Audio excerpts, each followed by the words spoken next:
Good evening. Good evening. Good evening. Good evening.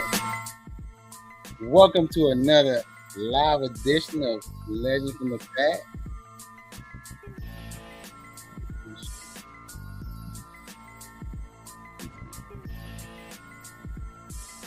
Welcome to another edition of Legend from the Past. I am Armand, and this is Ayana. Ayana, what's going on, Ayana? Good evening, everyone. Welcome to the show. Well, we're going to have another exciting show tonight. We got a true Annapolis legend. Join us tonight. How was your day today?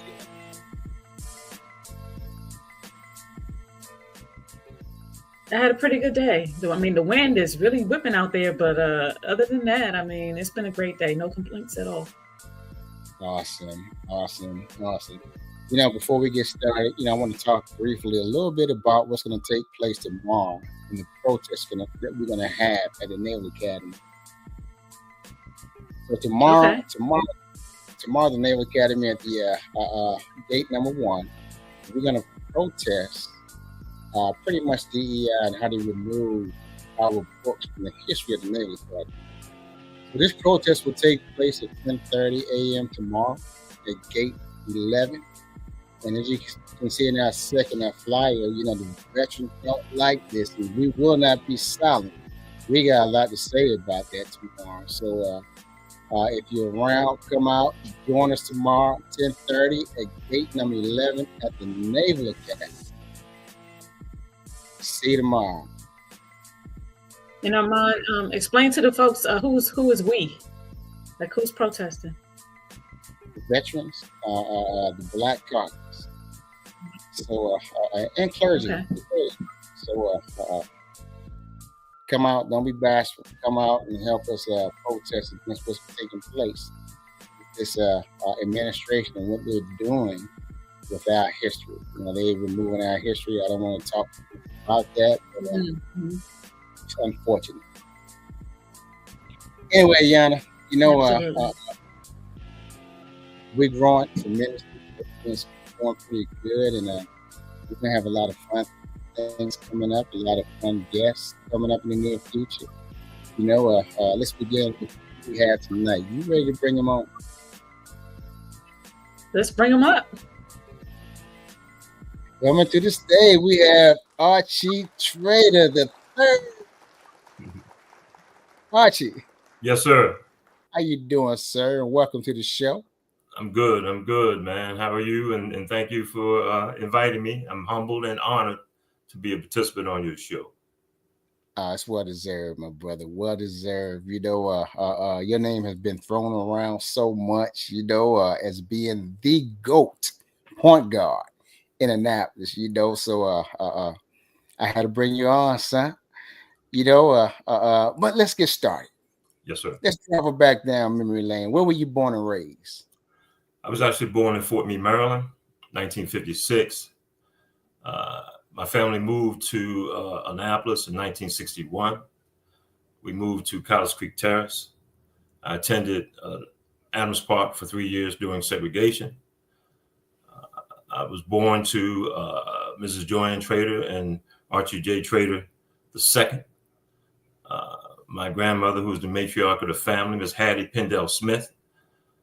I had 7 uncles, and 7 aunts, and at least 35, 40, 50 cousins.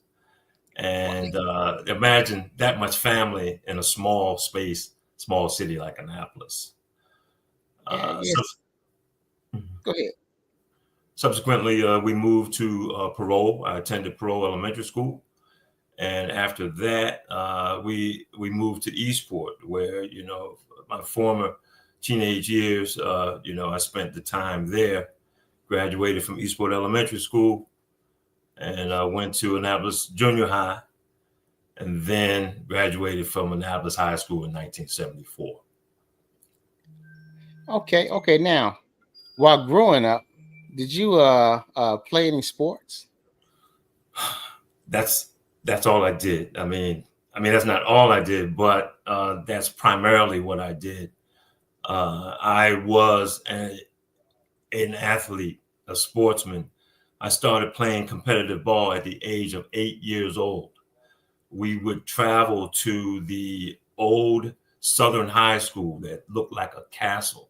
It was like going out of state because I had never been that far away from my Eastport community. So it was an 8 to 10 league. We played in 10 to 12 league. We won one championship in each age bracket. Then we won a tournament. And it was a different environment there because the majority of the environment was a white environment, and playing in that environment was extremely intense. And you really had to be competitive, but it was a great experience. And then, I played baseball, flag football, tackle football with T-Birds, 90 pound, 110 pound, and 140 pound. And I also played baseball. Was Bob Mann your football coach? Did you play under Bob? Yeah. Absolutely. And Jeff Brooks was my quarterback. All 3 years. All 3 years. Yes. So now you said you had mentioned you played baseball. Did you play for McDonald's Dodgers? Who'd you play with? You see, I played for the Kiwanis. Okay. Oh, it's okay. Okay. Yeah, I played for the Kiwanis. No, I didn't play for the Commissary Dodgers or Fleet Reserve or of the other big name teams of that time. Yeah. But I did make the All-Star team every year. Okay. Now you have a pretty large family. Were all of them athletic as well? Well, no. As a matter of fact, I know Wayne Drill is my first cousin. He was a baseball player, and his brother played baseball as well. My youngest brother, Terrence Trader, also played as well. And let me back up real quick. I have 3 children. Artina J. Trader, who was a basketball coach at North Carolina Wesleyan, Naima Trader Smith, and Archie J. Trader IV, who was a 5-letter sportsman at Randallstown High School.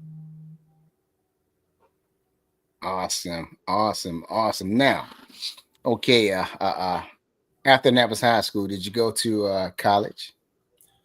I did. After the cut that I experienced at Annapolis High, we go through a lot of things in life, and we go through some very traumatic, hurtful things. And I just gave you an example of the work that I put in, and I put that work in to culminate the playing for the varsity team. And I was told to go back to JV. I had made it a emotional decision not to do so because I didn't deserve that in my mind. Yeah. Knowing now, I would have went back to JV, but after that, I went to Annapolis. I went to Anne Arundel Community College and did play for the team. Okay. And I wanted to prove, first and foremost, to myself that I was able to actually, play basketball on a scholastic level. Yes.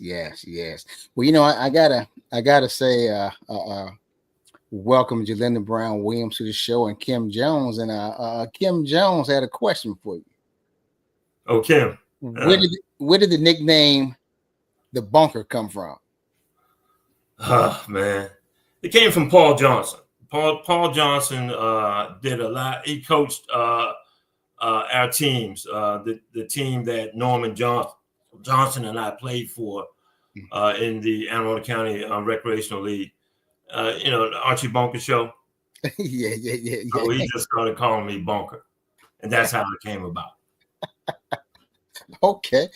Now, you and I, we were talking a little bit briefly before the show, and you had made the comment that the spin move was originated by you. Is that correct?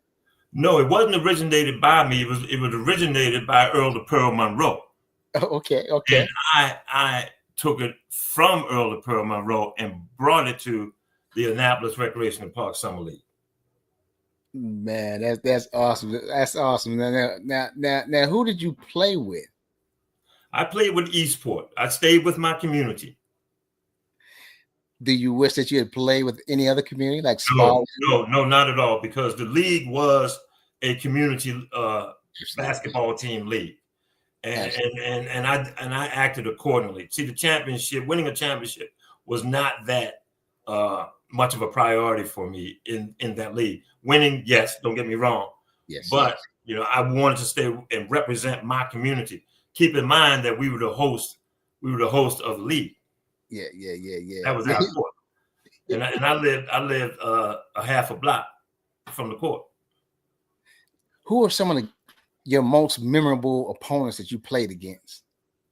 Well, Henry Downs, Zeke, Jeff Brooks, Norman Johnson, Buttons, and that was in the league. But basketball goes far beyond a structured atmosphere. It's part of our community, part of our culture, part of our characteristics of how we matriculate through life. It really gives us an opportunity to express ourselves. So street ball, and what a lot of people don't realize, is significant. So under those circumstances, you talk about Jay Boy. I don't know if you ever heard his name. He's Jeff Brooks' older brother. One of the most magnificent basketball players. I've seen basketball players up and down the East Coast, and Jay Boy was like that. Another guy named Carl Kane. A lot of people don't realize that, better known as Bullet. He's on the JV pitcher, right next to me, I believe. Right next to me, right. And he grew up in Eastport.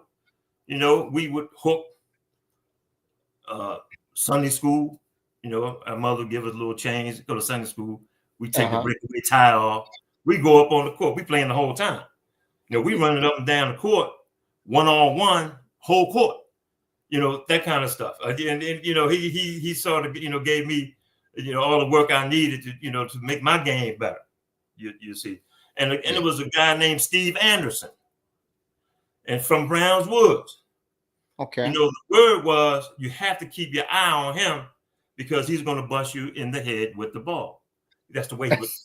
Pop, pop, pop, and he was great. He was great. So now, what do you think? What was your impact to the game? Was it you're known as being the GOAT point guard in Annapolis? Were you a scorer? Were you a defender? Were you what do you equate yourself as? A complete player. Man.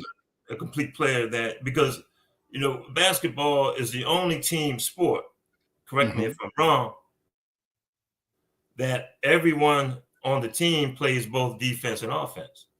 There's no other team sport that is like that. So when you, especially in the guard position, where you have the ball in your hand most of the time, you have to be able to play defense. And I took pride in my defense. And that's what a lot of people don't talk about. There's no use you scoring 30 and the guy you watch is scoring 30. So that negates your 30. That means you scored 0. You have to shut him down in order to do your team any justice. Absolutely. You see? Absolutely. There was a situation where I went to the tournament in Baltimore, and I forgot who was coaching. Anyway, we played a team out of New York, and the guy was coming down through his legs. This was like opening play.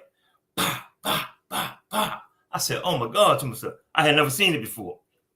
Next play, I stripped him and laid it up down the other end. So that took a lot of pride in my defense. Awesome. Now you were, like I told you earlier, I remember watching you play basketball. You were awesome, just great. You played baseball and you played football, but now you played racquetball in college. Yes, I did. I went to Coach Frazier, and I don't know why I did this, And I said, Coach Frazier, I'm Archie Trader. I'm going to go out and walk on. He said, what in the hell are you telling me for? I could not go through another Al Larimore situation. I just couldn't do that. My mind couldn't accept that. So I majored in physical education with a concentration in recreation. And one of the professors in my department actually was teaching racquetball. And she wanted to create a team in the area, a club team, not a scholastic team. It's a club team, but it was the Morgan State University club racquetball team. And then that's how I fell in love with racquetball. And when you serving balls at about 125, 130 miles per hour, I mean, you're moving. I just fell in love with it. Wow. Do you still play that today? I don't. I'm blind in one eye. Okay. So, the game moves too fast. I don't play anything at this point. I walk and I'm going to start swimming again and riding some bike, but that's about it. And in fact, my eye was actually injured in racquetball prematurely. So that's where I stand in terms of my current participation in sport. Okay. So now before we go forward, we're gonna go back just a little bit now. Who are some of the people that you look up to that you can call maybe your mentor or someone that you want to emulate either on the basketball court, football field, or baseball diamond? Well, I'll have to admit it that J. Boy Brooks used to come to Eastport, and we used to play about 7 to 8 games in a row. And in those days, you played a game up until 11 points, back to back. And I don't know if you've seen J. Boy play. I haven't seen him play. I think I've seen him play baseball. Yeah, but he was actually a better baseball player than he was basketball. But nevertheless, about 3 summers in a row, I never beat him one game. Came close. Yeah, never beat him.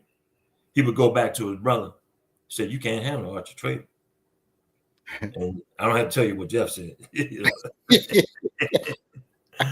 And I tell you, and I have to name, Jeff Brooks, and I have to name Henry Downs. Yeah. And even though those guys were my contemporaries, I had big respect for those guys. I really looked up to them because they took it. They made the distance. They took it. They played college on a big level. They were on the championship team, and I've always said to them, I said, man, I want to thank you very much for making me feel part of this, for giving me that respect. And then Leslie Stanton was another one. Leslie Stanton was a man in high school that I looked up to as a scholar athlete.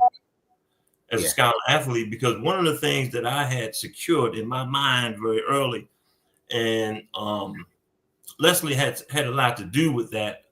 See, I never had conversations with these people. I'm an observer. I observed all this. That I wasn't going to be a dumb jock. You can't look at me and say that that's all that I am, because it's more. This is what I do, but this is not who I am. I'm more than this. You see. So I looked at him. I looked at the Mike Browns from downtown, and the Smooths, Middleton, from Parole. I looked at these guys. These guys had already been to college and graduated from high school. I'm still in high school. You see. When I won the first championship summer league at the age of 17 years old in Eastport. I was 17 years old, and I was on the championship team. And a guy named Barry Wilson was also a left-hander, just like J-Boy. Another awesome basketball player. And he ended up coaching I think track and field or some sport in Arizona State. Okay. Now, how would you? Those were some great athletes that you mentioned. Where do you stack Kevin Slade at? Jack has to be you see, Jack is a power forward. Mm-hmm. Okay, if you want to define him, he's a power forward, and I put him at the top of the power forwards. It's pretty good. Okay. He's just a tremendous player, a tremendous athlete. Don't forget, he was, I used to feed Jack. Yeah.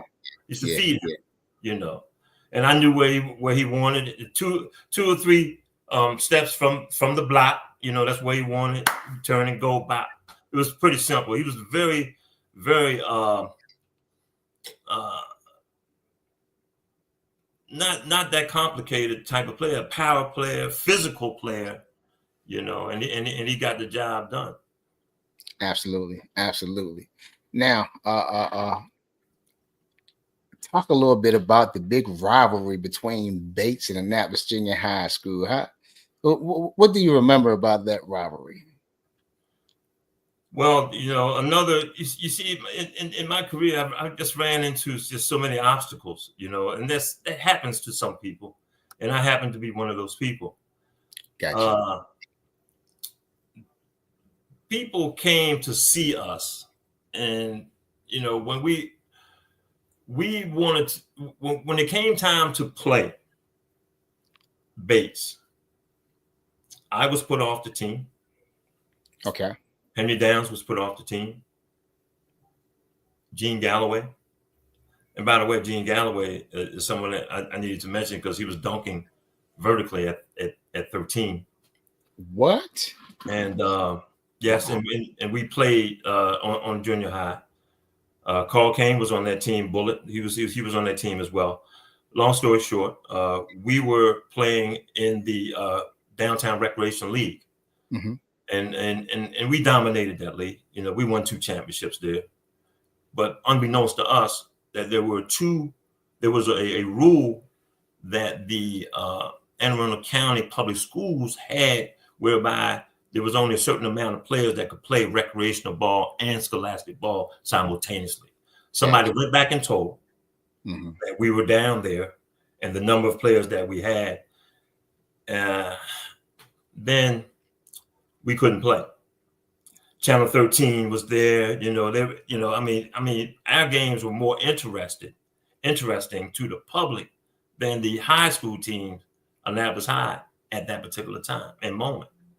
But our subs, if you will, only lost by 3 points. Really? Only lost by 3 points. Wow. Mm-hmm.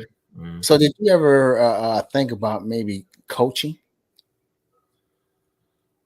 Yes, not on a high school level. I coached a lot on a recreation level.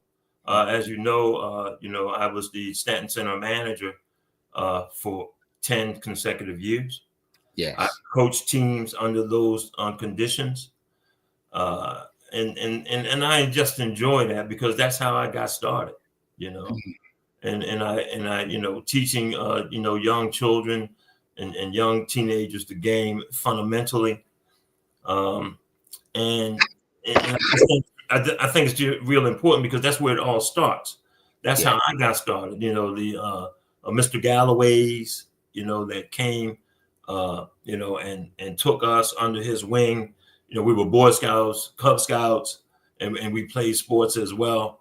I mean, we were Bad News Bears, Boy Scouts and Cub Scouts, but we participated, you know what I mean? It was a white teacher that actually took us down to the Southern High School.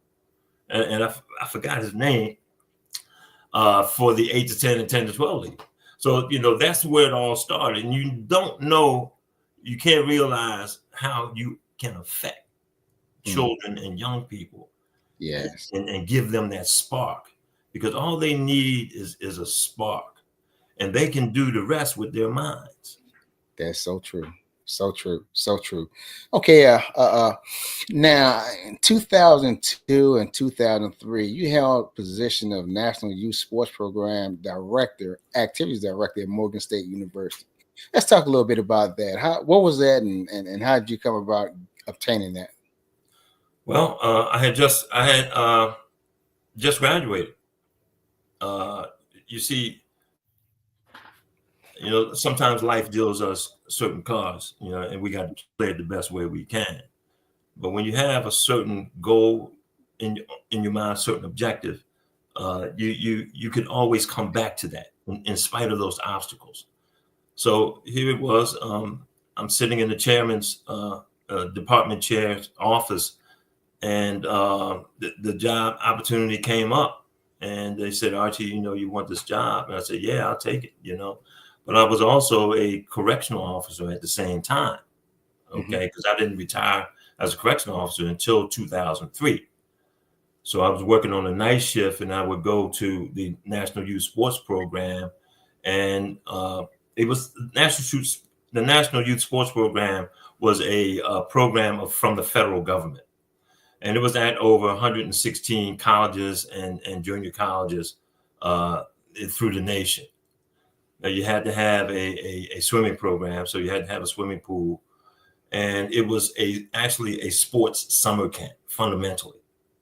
And we had track, we had basketball, of course we had swimming, and we had some other things going on. But one of the big highlights, and we had about 65 participants, and I rented a yacht from the Inner Harbor, and I brought all 65 down to City Dock. Got off, walked up to the Stanton Center. Mr. Kirby McKinney gave us a tour. And then we walked back down and went back to Baltimore. And that was one of my success stories. I really enjoyed that. Oh, that's awesome. That's awesome. Now, I also I noticed where you were a strength and conditioning coach at one time. Where was that at? That was at the Anne Arundel Community College. Okay. Henry Downs was the head coach. Ah, yes. The basketball team. And under his auspices, I became the strength and conditioning coach for his team. How long did you do that? I did it for a year. Okay. 2 semesters. 2 semesters. Yeah, 2 semesters. Yep. Mm-hmm. The one thing that I really admire about you is how you went back to get your degree. A lot of people, and I can speak for myself, I just need one credit for a degree, and I refuse to go back and get it, because I don't like science. Go back, man. Yeah, but you went back and you got your degree. What motivated you to do that? I'll tell you, I was before 1979. I was in Annapolis, and I had blew some money, and I had to get back to school because I had some exams coming up the next morning. And I would catch the 14 to school. I didn't have a car, so I asked my mother, and I said, Mother, I need some money to catch the bus. My mother said, I only had $5 to my name. I don't have any more money, but I'm gonna give this to you. And I said, Mother, you won't regret it. You won't regret it. And then my grandmother, I had borrowed $250 from my grandmother to go to the first semester at Anne Arundel Community College. And she loaned me that money. I said, you all won't regret this. It took me 22 years to graduate, but I graduated and I fulfilled my obligation to my parents, my parents and my grandmother. Everything that I am and everything that I wanted to be is because of my mother. And, yes. And I do not. And I do not regret that. And I say it plainly. And that was my motivation. 22 years for me to graduate. When I went back in 2000, a lot of administration still knew me in admissions and all of that. So in Morgan, and I became a man at Morgan. I became a man in Baltimore. I do not think that I would be the man that I am today without that experience. If I had just stayed in Annapolis, there would have been some shortcomings. Yes. But Morgan State, Baltimore City, it really broadened my horizon. It expanded my mind. It made me tough.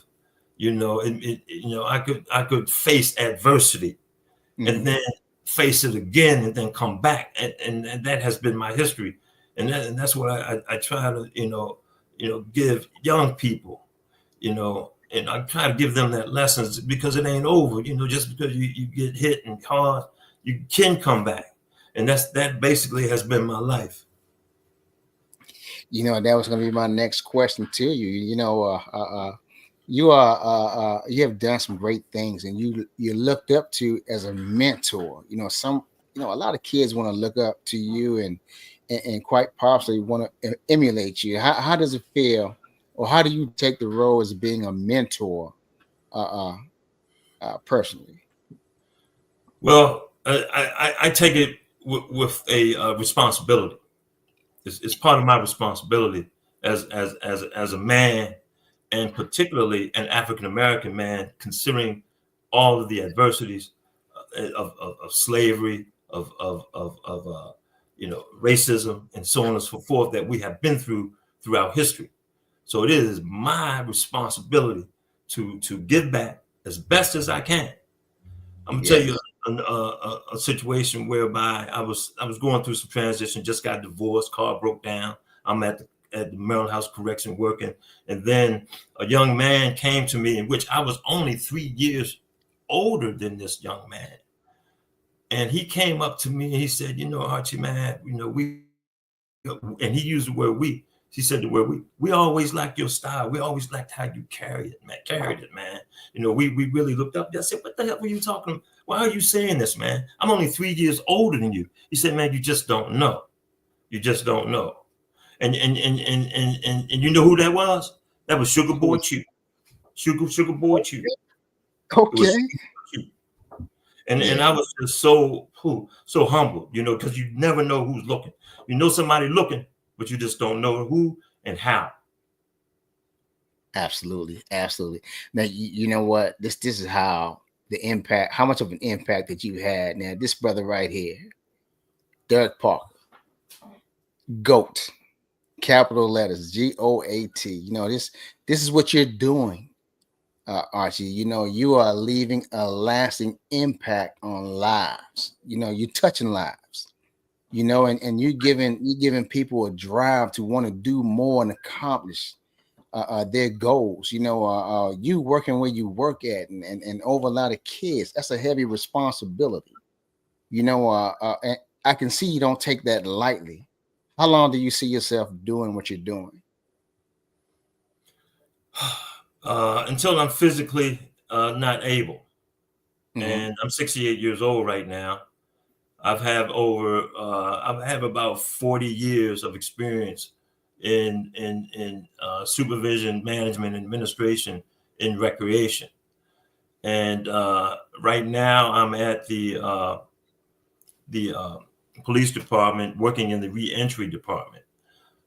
As you may know, I was working as the director of Annapolis Recreation and Parks Department for seven consecutive years until, I was released, which is a better word for, I guess, being fired, and placed in the police department.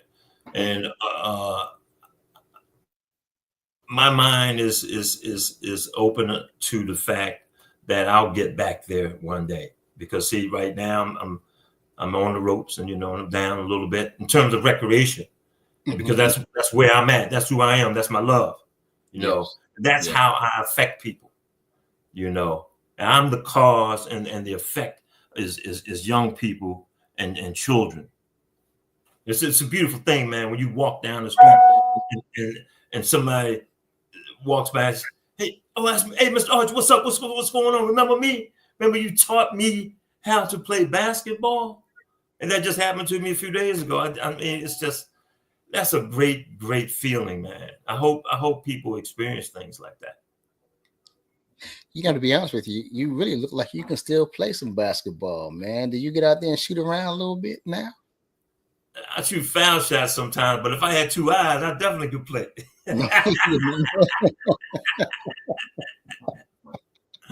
Oh man, yeah. Okay. Now, bro, you had mentioned earlier that you have some children. How many children do you have? I have 3 children and 3 grandchildren. Boy, girl, boy. I have 2 girls and a boy. The boy is the youngest, Uh-huh. and I have two daughters. Yes. 2 daughters. Okay. All right. No Yeah. sons. Yeah. The son is the youngest. The youngest. You just said. Okay. Yeah. He's the youngest. Yeah. Yeah. Archie played tennis. He was a starting quarterback for football.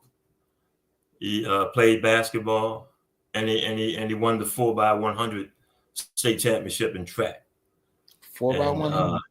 Okay. Well, you know what? Well, guess what, man? I think he has done something that you didn't do. I don't. Okay. Oh yeah.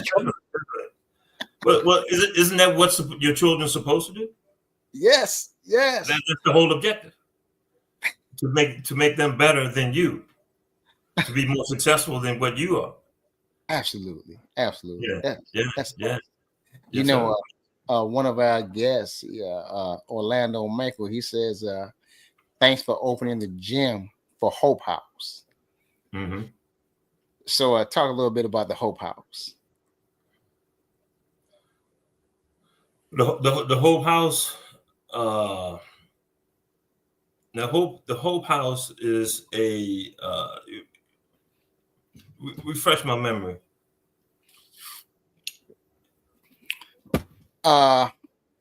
So apparently you opened a gym. Mm-hmm.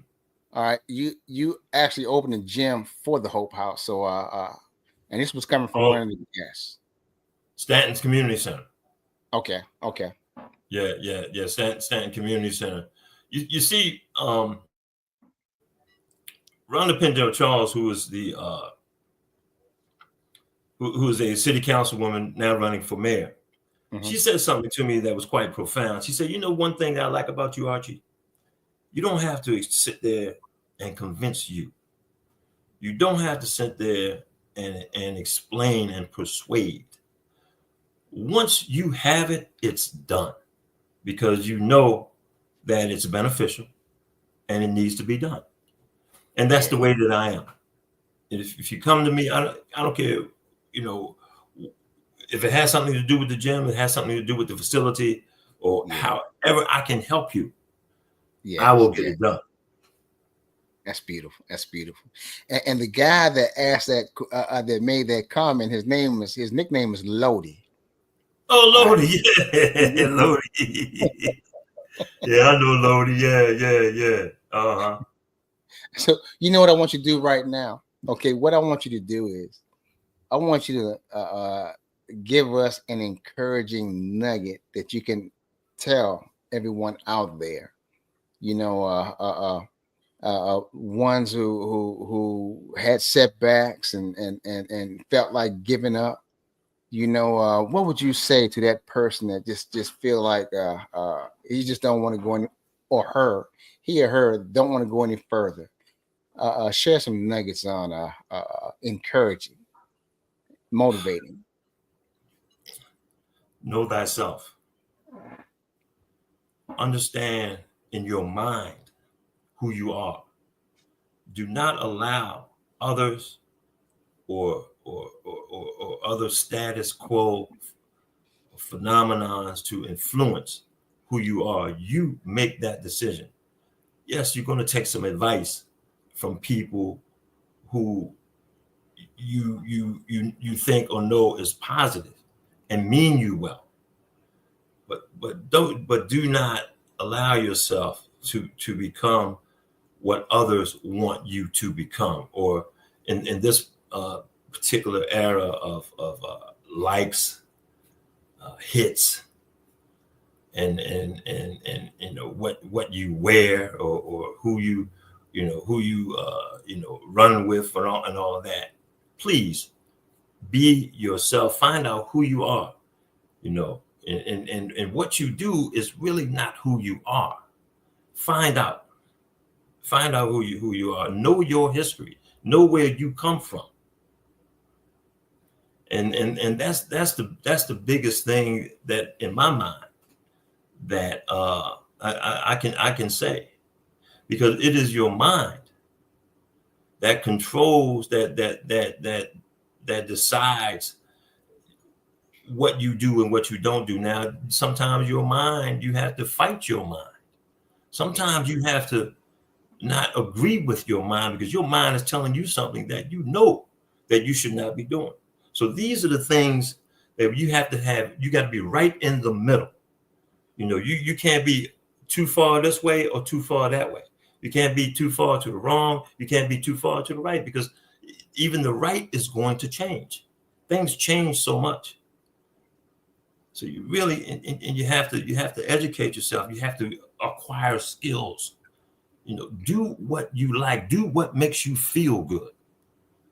You know, and not what you think is popular. You know, do what makes you feel good. You know. You know, Archie, that was well said. And what I want to do is thank you. I want to thank you for opening yourself up tonight, you know, for sharing Archie Trader to our many viewers out there. You know, this has been great. You know, I thank you for doing this, you know, before.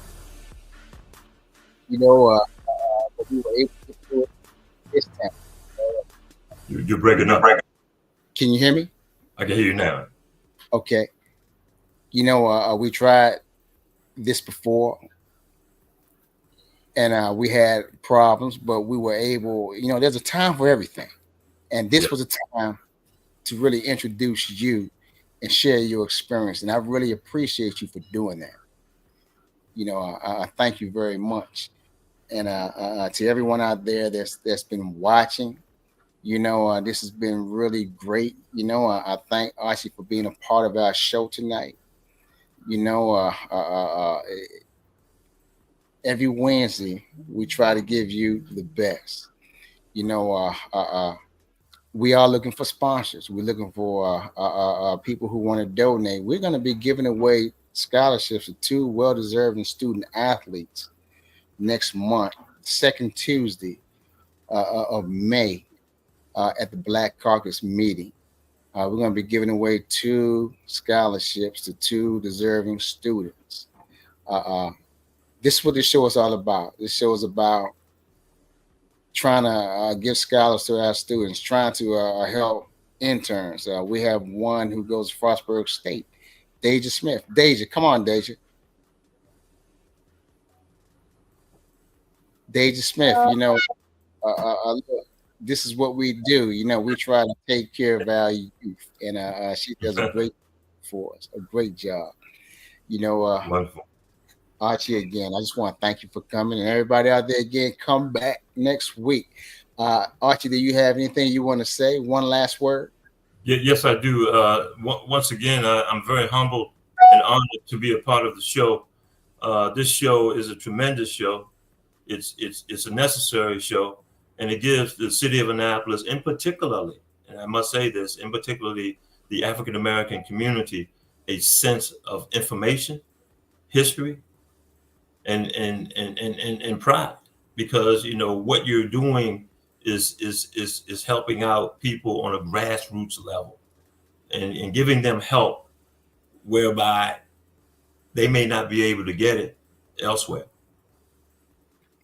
Awesome. And that's what it's all about. You know, I appreciate that. Thanks, Archie. And one day I will give my story behind what started this show. You know, why I started this show and the reason behind it. You know, come back next week, 8 o'clock. We're going to have another fascinating, exciting guest. See everybody. Peace. Thank you.